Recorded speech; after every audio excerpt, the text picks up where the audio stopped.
everyone, welcome to Asfis home. இன்னைக்கு நான் Andhra special mutton வடை எப்படி பண்ணலான்னு காமிக்கிறேன்.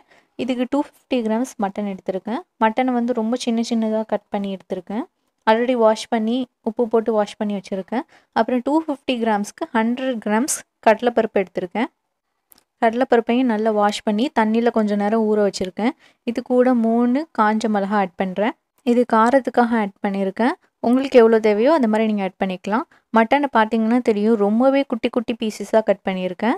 இந்த மாதிரி கட் பண்ணி எடுத்துக்கோங்க. இல்லை கீமாவாக கிடச்சா கூட ஓகே தான். இப்போ இது கூட ஒரு 7 பூண்டு பல் எடுத்திருக்கேன், சின்னது பெருசுமா. இதையும் இதில் ஆட் பண்ணிக்கலாம். அப்புறமா ஒரு டீஸ்பூன் வந்து மஞ்சள் தூள் ஆட் பண்ணுறேன். இப்போ இந்த எல்லாத்தையுமே வந்து தண்ணியில் போட்டு நல்லா கொதிக்க வைக்கணும். 1 டேபிள் ஸ்பூன் வந்து கோகோனட் எடுத்திருக்கேன், சின்ன சின்ன பீஸாக கட் பண்ணி போட்டிருக்கேன். நீங்கள் அதை துருவி எடுத்திருந்தா கூட போடலாம் அதையும். அப்புறம் தேவையான அளவு உப்பு போட்டாச்சு. நான் ஆல்ரெடி வந்து மட்டனில் உப்பு ஆட் பண்ணியிருக்கிறதுனால இதுக்கு எவ்வளோ தேவையோ அதுக்கேற்ற மாதிரி போட்டிருக்கேன். இப்போ இது எல்லாத்தையும் வந்து நல்லா தண்ணியில் ஊற்றி கொதிக்க வைக்கலாம். ஒரு 20 மினிட்ஸ் வந்து நல்லா கொதிக்கணும், மட்டன் வேகிற வரைக்கும். 20 மினிட்ஸில் இப்போ பார்த்தீங்கன்னா தெரியும், தண்ணி எல்லாமே வத்திடுச்சு, மட்டன் ஓரளவுக்கு வெந்துட்டு.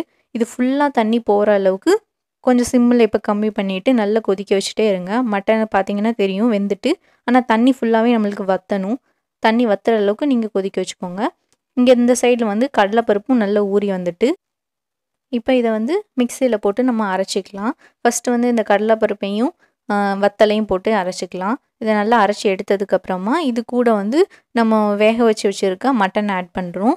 மட்டனை ஆட் பண்ணதுக்கப்புறம் மிக்சியில் வந்து அதை ஃபுல்லாக மேஷ் பண்ணுற அளவுக்கு நம்ம அரைக்கக்கூடாது. லெஃப்ட் சைடாக திருக்கி பல்ஸ் மட்டும்தான் பண்ணணும். ரொம்ப வந்து அது ஃபுல்லாகவே அது ஒரு மாதிரி மாவு மாதிரி மேஷ் ஆகக்கூடாது. ஓரளவுக்கு அதில் வந்து நம்மளுக்கு அந்த பீசஸ் வந்து தெரியணும். அதனால் லெஃப்ட் சைடாக திருக்கி பல்ஸ் பண்ணி எடுத்துருக்கோம். பல்ஸ் பண்ணி எடுத்ததை இப்போ ட்ரான்ஸ்ஃபர் பண்ணிட்டேன்.